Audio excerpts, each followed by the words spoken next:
If you've ever collected or thought about collecting trading cards, then finding a place to buy them at a good price is one of the most important things. And today I'm going to be discussing the online platform Whatnot so you guys can see if it actually is a good place to buy trading cards. First things first, this isn't a sponsored video. I have zero ties with Whatnot and this is going to be 100% my honest opinion on the platform. And I should say there's no financial advice in this video. And I've used Whatnot for a couple years now and even sold on it myself, so I'm fully able to give my honest opinion. But if you don't know what it is, Whatnot is a live bidding and auction site in which sellers can present and sell their goods on live video. There are many different types of auctions depending on what's being sold, but mostly you bid against other people to win the products. You can also buy some items straight away in sellers' shops. Some of the main type of items sold on there are not just trading cards, there's also Labubus, Pokemon, shoes, clothes, anything you can think of that has a big market and a good collectible interest. And Whatnot gives the sellers freedom to sell in all different kinds of ways.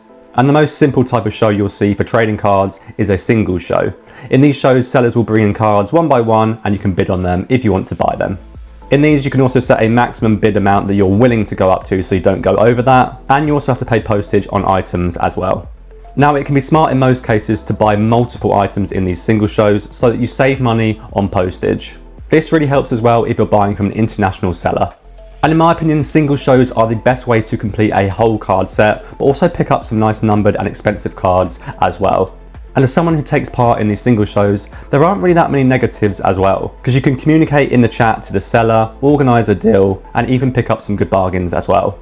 The only thing you need to be careful on is the card condition, because it might be hard to see it on video, especially if they aren't showing the front and the back of the card. So make sure you ask and see if it is what you actually want to buy. And often in these single shows, they're also hobbyists of the sport as well. So it's a really good place to have a chat with the seller, talk about the sport or whatever it is you're collecting. For example, the F1 community is very friendly and willing to help everyone else out.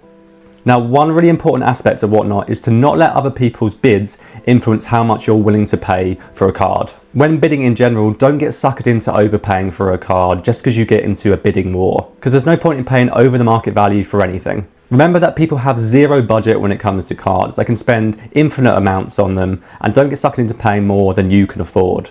It's very important to pick your moments when you're buying cards and also remember your budget at all times. Don't get fear of missing out just because a card set has just come out. You can always get it in the future, and often you can get them a lot cheaper as well. Now, I'd say the most popular type of show on Whatnot is a box break. In these shows, sellers will be selling up the potential hits inside a box for a smaller price for us all to buy. Imagine you're selling a pack of Smarties instead of eating them yourself. You could sell all the individual colours inside a Smarties pack for a different amount, and maybe for more than the actual pack cost you. But you don't know how many of each colour are inside the pack before selling it because it's sealed. But people will buy them anyway because the blue Smartie is their favourite colour. It's the same in box breaks. In an F1 box break, you might only want to buy the Lando Norris cards, so this could be a good thing to you because you can buy it cheaper than the actual product costs. Or the break could be for entire teams like Ferrari and you'd get all the Ferrari cards inside that product.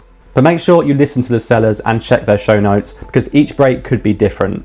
Now, in sports like Formula 1, the most popular is usually the most expensive type of card. You might love Lewis Hamilton, but it could cost you quite a lot of money. But on the other side of it, you could like a driver that no one else likes and get it for really cheap. Now, this type of break has a massive risk involved. You could buy the spot and hit absolutely no cards and just lose money.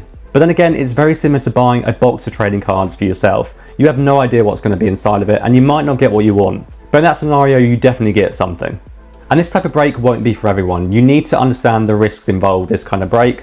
There'll be some winners and there'll be some losers. And it is a gamble. Don't let anyone else try and sugarcoat it, especially the seller who's selling you the cards.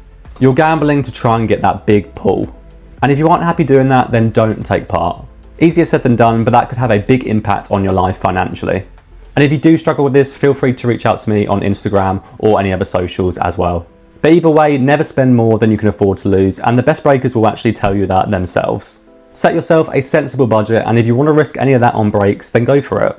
Luckily, Topps releases loads of different products at different price points for everyone in the hobby. So if you're just starting out, it might be wise to pick the product that's most in your price range. Everyone wants that shiny sports car as soon as it comes out, but sometimes the family car is far more practical. Now, the positives and the flip side of box breaks is that you could hit a really expensive car for a bargain. I've not been lucky enough myself, but I've seen people hit 1/1s worth thousands of pounds for less than 20 quid. And that chase is what most hobbyists enjoy. The Charizards, the Yamal rookies, or the Michael Jordan cards. Every hobby has those big chases. It also depends on your individual goal. Are you 1/1 chasing those massive holy grails, or are you just set collecting? If you're set collecting, then buying a couple of boxes yourself at the start can be a really affordable way of collecting an entire set.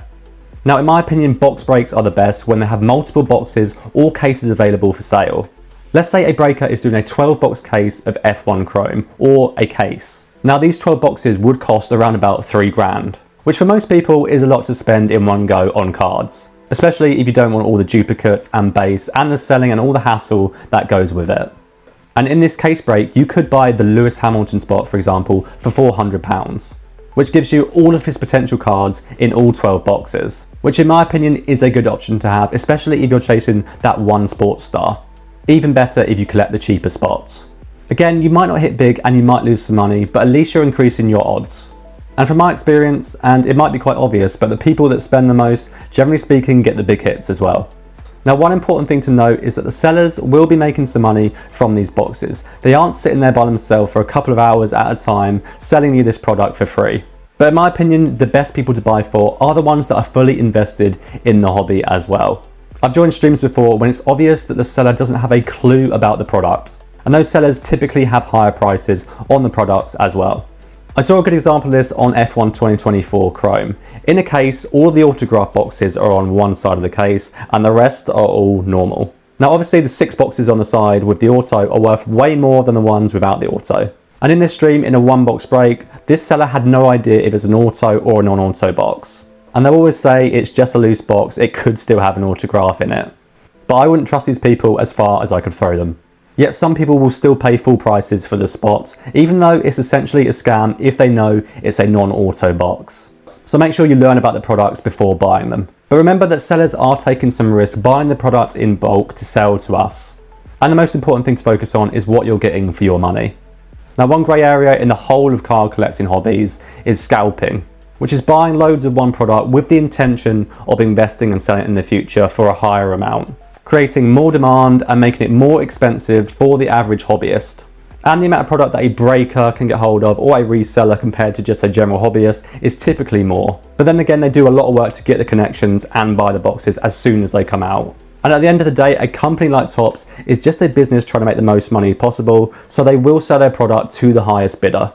Now, one other method of buying products on Whatnot is a randomizer. In these breaks, spots will be listed as a bid or a certain price, and you get a random spot inside the box. Let's say you spent £10 on a spot and you got the Max Verstappen spot. You'd be pretty happy with that. Then again, you could get someone really random that you don't want and you feel like you've wasted £10. Some people will get lucky and some people won't. Again, it's a gamble where you're guaranteed something, it just might not be what you want. Another really positive feature on Whatnot is the giveaways as well. So sellers can give away items, which also gives you free postage if you take part in the show.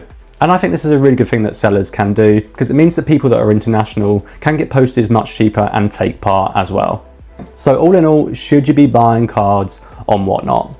Overall, I think the platform and the features are really good, and it's a really good way to communicate with the different communities in the different hobbies. But whether you should use it all depends on your individual circumstances and what you're trying to get out of it.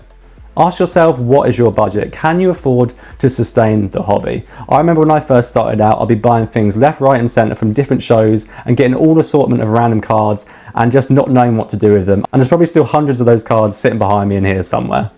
So let me know in the comments down below if you use this platform or if you plan to start using it from this video. But that is it guys, I hope you found this video useful and I'll see you guys next time for another video. Bye bye.